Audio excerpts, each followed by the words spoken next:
প্রত্যেক দিনের মতন আজকে আবারও একটি রেসিপি নিয়ে আপনাদের সামনে হাজির হয়ে গেলাম।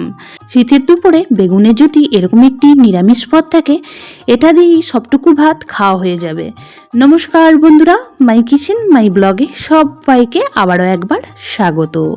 আসুন তাহলে শুরু করা যাক আজকের রেসিপি। আজকের রেসিপি বানানোর জন্য এখানে আমি নিয়ে নিয়েছি দুটো বেগুন, একটু লম্বা লম্বা পিস করে কেটে নিয়েছি, আর তার সাথেই নিয়ে নিয়েছি এখানে দুটো বড় সাইজ আলু, সেগুলিকেও লম্বা লম্বা করে কেটে নিয়েছি। আর লাগছে আমাদের বড়ি, তবে বড়ির পরিমাণটা আপনারা কম বেশি করে নিতে পারেন। আর এই রেসিপির জন্য এখন একটি মশলা রেডি করে নেব। তার জন্য এখানে নিয়ে নিয়েছি 1/4 চামচ গোটা জিরে, 1/4 চামচ কালো সর্ষে, আর তার সাথে নিয়ে নিয়েছি 1/2 চামচ কালো জিরে, আর দিয়ে দিলাম এখানে 1 ইঞ্চি মতো আদা। এটার একটা পেস্ট বানিয়ে নেব। এখন রেসিপিটি তৈরি করার জন্য গ্যাসের মধ্যে কড়া বসিয়ে দিয়ে দিয়েছি এখানে বেশ কিছুটা পরিমাণ সর্ষের তেল। তেল খুব ভালোভাবে গরম হয়ে গেলে যে বড়িগুলি নিয়েছিলাম, বড়িগুলিকে এখন লাল লাল করে ভেজে নেব। বড়িগুলিকে বেশ লাল লাল করে ভেজে নিলে রেসিপিটি কিন্তু খেতেও বেশি ভালো লাগে। তো এখন বড়িগুলিকে উল্টে পাল্টে লাল করে ভেজে তুলে রাখবো।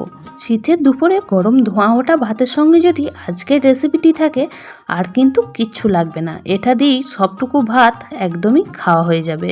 আর নিরামিষ দিনের জন্য পারফেক্ট একটি রেসিপি আপনাদের সাথে শেয়ার করছি, তাই ভিডিওটি প্রথম থেকে শেষ অবধি দেখার অনুরোধ রইল। বড়িগুলি ভেজে তুলে নেওয়ার পর এখন দিয়ে দিলাম কেটে রাখা বেগুন। তো বেগুনের মধ্যেও দিয়ে দিচ্ছি খুব সামান্য পরিমাণে একটু হলুদ গুঁড়ো, আর তার সাথে দিয়ে দিলাম এখানে স্বাদ অনুযায়ী লবণ। লবণটা দিয়ে খুব ভালো করে এখন বেগুনের সঙ্গে মিশিয়ে নিয়ে বেগুনগুলিকেও ঢাকা চাপা দিয়ে রান্না করে নেব 2 থেকে 3 মিনিট সময় নিয়ে। আর যেহেতু শীতকালীন বেগুন, তাই খুব তাড়াতাড়ি নরম হয়ে যায়। দেখুন 3 মিনিট পর ঢাকাটা খুলে নিয়েছি, আর বেগুন খুব সুন্দরভাবে নরম হয়ে গেছে আর ভাজাও হয়ে গিয়েছে। তো বেগুনগুলিকেও এখন তুলে রাখবো। আর বেগুনগুলি তুলে রাখার পর কড়াতে আমি আরও কিছুটা পরিমাণ তেল অ্যাড করে দিচ্ছি। 1 চামচ পরিমাণ তেল অ্যাড করে দিলাম। আর আজকের সম্পূর্ণ রেসিপিটি আমি সর্ষের তেলেই বানাচ্ছি, আর অবশ্যই করে সর্ষের তেলেই বানাবেন, তাহলে খেতে বেশি ভালো লাগবে। তো তেল গরম হলে এখানে 1/2 চামচ কালো জিরে দিয়ে দিলাম ফোড়ন হিসাবে। তো ফোড়নটিকে খুব সুন্দর করে ভেজে নিয়ে এখন কেটে রাখা আলুগুলি অ্যাড করে দিচ্ছি। আলুগুলিও ফোড়নের সাথে বেশ কিছুক্ষণ সময় নিয়ে একটু নাড়াচাড়া করে ভেজে নেব। তো এইভাবে যদি তেলের ওপরে আলুগুলি দিয়ে বেশ কিছুক্ষণ সময় নিয়ে ভেজে নেওয়া হয়, তাহলে রান্নাটিও কিন্তু খুব তাড়াতাড়ি হয়ে যায়। তো 2 মিনিটের জন্য ঢাকা চাপা দিয়ে রান্নাটি করে নেব, তাতে করে আলুটাও খুব সুন্দরভাবে ভাজা হয়ে যাবে। 3 মিনিট পর ঢাকাটা খুলে নিয়েছি, আর মাঝে আমি 1-2 বার আলুটা নাড়াচাড়া করে দিয়েছিলাম। তো এখন আমি দিয়ে দিচ্ছি এর মধ্যে 1/2 চামচ পরিমাণ হলুদ গুঁড়ো, 1/4 চামচ লঙ্কা গুঁড়ো। ঝালটা অবশ্যই আপনারা আপনাদের স্বাদ অনুযায়ী এখানে ব্যবহার করবেন, যতটা আপনারা ঝাল খেতে পছন্দ করেন। তো এখন হলুদ আর লঙ্কা গুঁড়োটা দিয়েও আলুর সঙ্গে খুব ভালো করে নাড়াচাড়া করে মিশিয়ে নেওয়ার পর যে পেস্টটা আমি রেডি করে রেখেছিলাম, সেই পেস্টটাই দিয়ে দিলাম। বাটিটা ধুয়ে এখন কিছুটা পরিমাণ জলও অ্যাড করে দেবো। পুরনো বন্ধুরা সবসময় আমার পাশে থেকে আমাকে এতটা সাপোর্ট করার জন্য অনেক অনেক ভালোবাসা। নতুন বন্ধুরা যারা চ্যানেলে ভিজিট করছেন, চ্যানেলটি এখনও পর্যন্ত সাবস্ক্রাইব করেনি, তাদের কাছে অনুরোধ রইল চ্যানেলটি সাবস্ক্রাইব করে পাশের বেল আইকনটি অল করে দেবেন। তাহলে আমি যখনই কোনো ভিডিও দেব, নোটিফিকেশন সবার আগে আপনাদের কাছে পৌঁছে যাবে। মশলাটা দিয়ে আলুর সাথে খুব ভালো করে মিশিয়ে নিয়ে এখন অ্যাড করে দিচ্ছি এখানে একটা ছোট সাইজ টমেটো কুচি।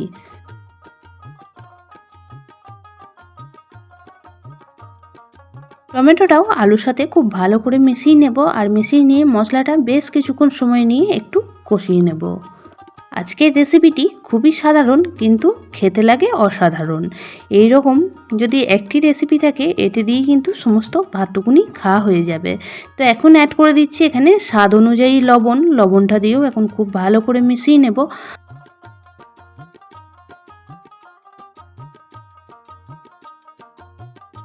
লবণটা দিয়েও খুব ভালো করে মিশিয়ে নিচ্ছি, আর এই পর্যায়ে মশলাটাও দেখুন খুব সুন্দরভাবে কষানো হয়ে গেছে।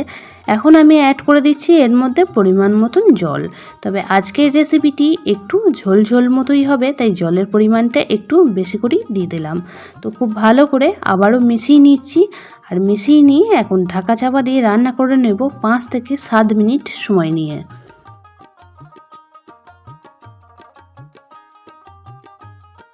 7 মিনিট সময় নিয়ে রান্নাটি করে নিয়েছি। এখন ঢাকাটা খুলে এর মধ্যে অ্যাড করে দেব আগে থেকে ভেজে রাখা বেগুনগুলি। বেগুনগুলি দিয়েও খুব ভালো করে মিশিয়ে নিচ্ছি, আর মিশিয়ে নিয়ে আরও 2 থেকে 3 মিনিট সময় নিয়ে রান্নাটি করে নেব। এই পর্যায়ে আলু বেশ সুন্দর সিদ্ধ হয়ে গিয়েছে।